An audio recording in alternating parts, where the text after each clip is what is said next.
Guys, hey, this is Aaron at the surgical clinic. I work here and work with amputee blade runners. We're doing a follow-up from last week. What we want to follow up on is give you a little more information specifically about each gel liner. We have a document we'll put together with some tips, helpful information. A lot of this is to serve as a guide to help you make decisions. When you go to your prosthetic person and you've never had a prosthesis before, you don't have as much ability to provide feedback, but if you've been wearing a prosthesis for 1 or 2 years, you're definitely going to have some more feedback for that person. So the idea here is to help you generate questions to ask them when you go in, to maybe develop a better plan of attack if you think there's things you could do better with your prosthesis, or if things are just not working correctly.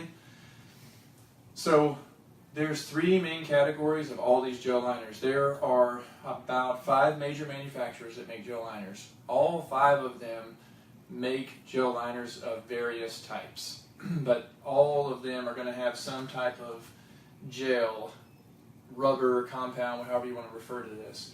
The 3 types of gel are going to be separated here kind of by the manufacturers. This is silicone, this is urethane, and this is something called TPE, which stands for thermoplastic elastomer. This one is my favorite story about this family. A guy named Bob Arbogast, if you look him up, he was big into fishing lures and melted down rubber worms to pour over a mold to make his prosthesis more comfortable. That's how he designed these right here. So that was his actual big business, but when he became injured and became an amputee, he was wearing wooden legs, and he wanted to have something a little more comfortable than wood. So that's actually an interesting story to me on how that was developed. So this one's been around the longest with silicone and urethane, but they've all been around for at least 35 years at this point. So as a general rule of thumb, there's a few main categories you can look at these with. You can look at these with features to compare them. So you can compare them by their memory, their durometer, and impact level, are generic categories, and each one has special features. There's a lot more you could divide these into. Those are just 3 I'm starting with. So memory is the ability of a gel to return to its original shape. So if something has low memory, that means the gel will take the shape of your limb. If something has high memory, that means it's going to make your limb look like the liner. So it's going to want to keep its shape. So TPE has the lowest memory. We'll start with memory. Urethane is middle of the road to high, and silicone's very high. So that's why these liners will stand up like this, because they're very rigid, and that's why these liners will not stand up like that, because they're much more flimsy than those liners. Okay? So how does that feature affect you if you're an amputee or you know someone that's lost their limb? If something has lower memory, it's going to work better for somebody who has just lost their leg and they're going to experience a lot of volume fluctuation or lose weight. So the size range for these will fit within an 8 to 10 centimeter window. So what that means, the way these are all measured is you will go in to see your prosthetist and he will take circumferences of your leg. Specifically, they take a circumference about 2 inches up from the bottom of your limb, and that circumference is what determines the number that you'll see on there. This one has a 20 there. Some of them don't have numbers, they just have writing on them, and this one says M, which means medium. So all that being said, in the beginning you're going to have a lot of swelling from your surgery, and you can expect to lose up to potentially 10 centimeters in circumference. So if you were to fit a silicone liner, these liners also have numbers on them, but these go every 2 centimeters. So basically, if you shrink more than 4 centimeters in that measurement, this liner will be too loose on you. Where if you shrink 4 centimeters with this one, this liner will still fit you fairly well as long as it was undersized to begin with. So that just means in the beginning, you'll get a little bit more life out of something like this than you will these liners. That's something to consider because you want this to stay with your limb, because if there's air between your limb and the liner or space, you're going to get friction or sweat buildup, and that's going to be a bad thing when you're using a prosthesis. Maybe not if you're in Canada, but definitely here in Tennessee where it's hot, sweat and moisture buildup is something that's going to become more and more of a problem as we get into June and July and August. So that's something that I would say to consider if you're a first-time amputee, because you're probably going to get something called a training prosthesis, and that's only really designed to be used for 3 to 6 months. So you can potentially use the same liner versus really shrinking out of one of these and then having a lot of problems if you can't get another one, because these are anywhere from $600 to $1,000. So that's just something to consider. I would professionally recommend that you definitely wouldn't want to get a custom liner for your very first liner, because that's made to a specific limb shape, and if it's your very first prosthesis, you're going to change dramatically, and that custom shape's not going to fit with you. If you have comorbidities like congestive heart failure, dialysis, COPD, anything that's going to make you retain fluid, or if you're on dialysis, particularly hemodialysis, you're going to have 3 days a week where you're going to fluctuate a lot in volume. You go into dialysis, you'll be as much as 7 to 10 pounds heavier. They'll pull 7 to 10 pounds of fluid off of you, and then after dialysis, you could be dramatically smaller. This would definitely be an ideal liner because it's going to stay with your shape when you go through a huge volume fluctuation, whereas these liners won't stay with you. So that memory feature is something to consider, and I think that's really strongly indicated for a new amputee. So another feature that we discuss with these is durometer. So a durometer is just a big fancy word for squishiness.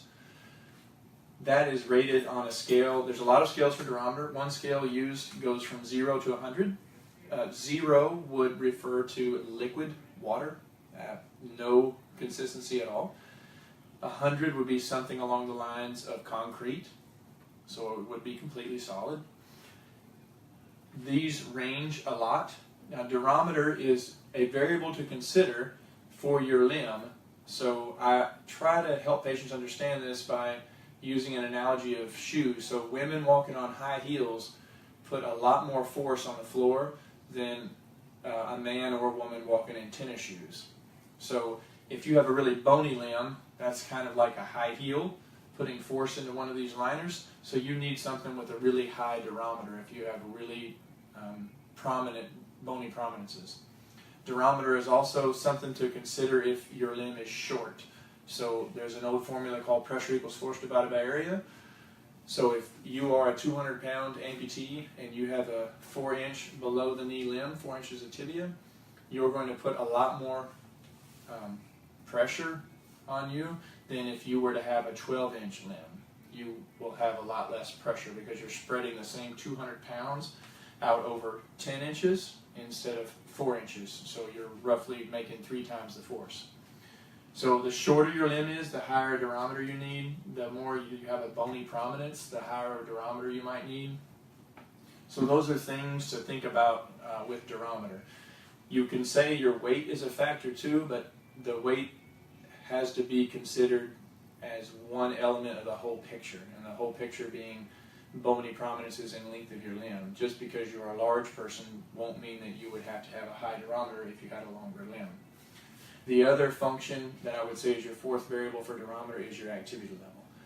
If you are walking with a walker, then you're not really putting all of your body weight through your prosthesis, so you won't need as high of a durometer leg or liner for your leg. So those are all things to summarize: bony prominences, length of your limb, body weight, and assistive devices all affect what type of durometer you might need. So the other variable to consider with these, now durometer, let me just make sure I forgot to show you this.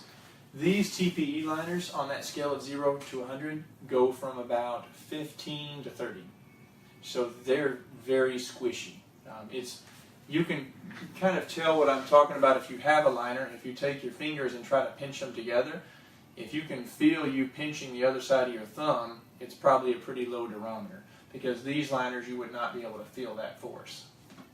So these are about 15 to 30. Now looking at body weight, these are better for somebody who's under 180 pounds is a good cutoff. If your leg is longer, then you can lower that amount. So then you get to urethane, which is about 45 to 55. Urethane is a 3-part mixture, so it's a little bit variable. The thickness of the liner determines the durometer too. So a 3 millimeter piece of material will be a little more squishy than a 6 millimeter piece of material, whatever it is. So these are about 45 to 55, the urethanes. And the silicones, these are about 40 to 50. These are generally a little bit less durometer than these, but these can range a little bit. So the highest durometer liner we've tested is this 4-seal liner, which is actually close to the durometer of a P-like foam. This is actually about 70. So this is really good for super high impact. We use this with one guy who does a lot of CrossFit. And some of these are personal preference. So you can see there is a lot of silicone liners. This is just a handful of these. And there's a lot of TPE liners. There's really only one manufacturer who makes urethane. There's a company called Autobach. You can get all of these with fabric on them or without fabric on them. That's helpful because if it doesn't have fabric on it, this material will stretch a lot more than if it does have a fabric on it. It's not going to stretch nearly as much. So that's just a variable to consider. This is also, unfortunately, a lot less durable if it doesn't have a fabric on it, because this will easily rip if you get a fingernail or something into it, and then it will just continue to rip. So there's advantages and disadvantages. If you wear a suction system, or especially a vacuum system, then they'll want you to fold this down so you can seal the sleeve to the gel. And sometimes that's aggravating to your leg. And with this one, you won't have to roll it down because the gel is exposed already on this side. So I think a good option for people to know is the fact that you can get your liner with or without fabric is a good thing to know on the silicones.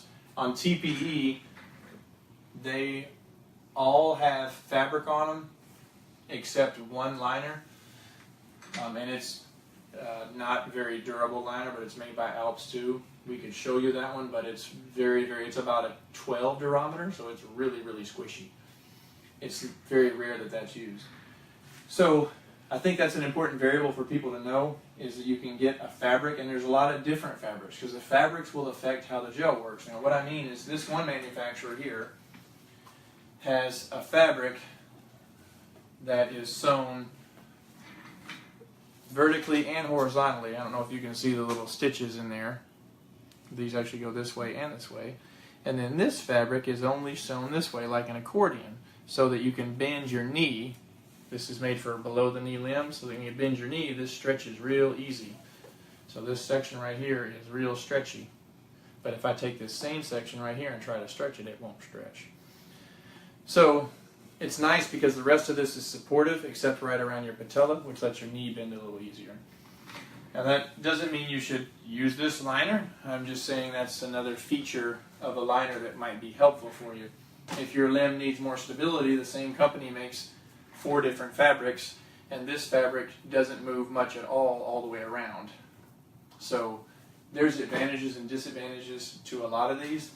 This is more geared towards letting you know there's a lot of different options, because some people have tissue that needs to be controlled, and if you need control of your soft tissue, the fabric is going to be key for you. So if you have a little loose tissue at the end of your limb, which a lot of people do, you definitely want something with a good fabric to keep the tissue there so that it doesn't move around a lot. So that's just something to consider. Now, there's a lot of special features with these. I can't go over all of them, but I'm going to hit a few that are really, really important for people to know. If you have a skin graft, just about the only material that's not going to bust your skin graft open is going to be urethane. So that's really important for you to know that. If you find yourself at home and you're having a lot of breakdown over skin graft and you're using some of the material, I would say you need to go to your prosthetic provider and ask him about urethane, because that's going to make a huge difference for you. Also, if you have skin grafts, you're probably not going to want to use sweat socks, because they're going to aggravate the skin graft in general, because the skin graft is only about 60% as strong as the native skin. It's very susceptible to friction, The reason urethane works with that, in my opinion, is because it has high flow. So when you press against urethane, it actually is one of the only gels that has the ability to flow away from the pressure. So when pressure hits the skin graft, the material will flow away from it instead of staying stuck onto it and aggravate it and move it. Because the pressure isn't what breaks down the skin graft, it's the friction. Because the skin graft skin won't be as mobile as the other skin. Certainly you can do scar massage on skin graft. I recommend you getting information on that because that will definitely help. Even when you use this, it's not going to take care of all your problems. You do want to make sure you follow up with recommended therapeutic scar massage and different techniques for that. So that's one thing about urethane I wanted to make sure that we mentioned to you guys. These are also real good for bony prominences. And again, volume fluctuation for these over here. And I brought a few different ones out to show you, but what we plan on talking about next week is different suspension options for these. So for instance, this one company here, Oser, makes 4 different versions of liners that all have suction rings in them, and they're all just slightly different. And so we're going to talk about, part of what we'll talk about next week is if you want to look at using a hyperbaric suction system, what are some of the reasons you might choose one of these types of liners. Now the other thing that's really important that you should probably consider with all this information is go back and talk to your prosthetist, because it's good for you to try a few of these on. So we keep probably 20 different casting sets of liners here, so that when people come in, we can usually with our professional expertise narrow it down to a few options. And we always like to try those options on because we can theorize about it, but until we put it on their limb and look at it and let them feel it, we don't know for sure what works. And there's also a lot of comorbidities that sometimes have to be considered for a patient along with their limb morphology, which is like the shape of their limb, bony prominences, skin grafts. Then you have to consider things like circulation, prior scars, prior bypass surgeries. All of those things have to be considered when you're putting them on. So hopefully that's good information for you. Again, we're going to put some of this down in a document so that we can put it up for you guys to reference and then provide feedback, because what will make this information better is the more feedback you guys give us that we can answer through questions, and then we can include that in other presentations to make sure we're not missing topics to discuss, and we're both learning, me and you. Thank you.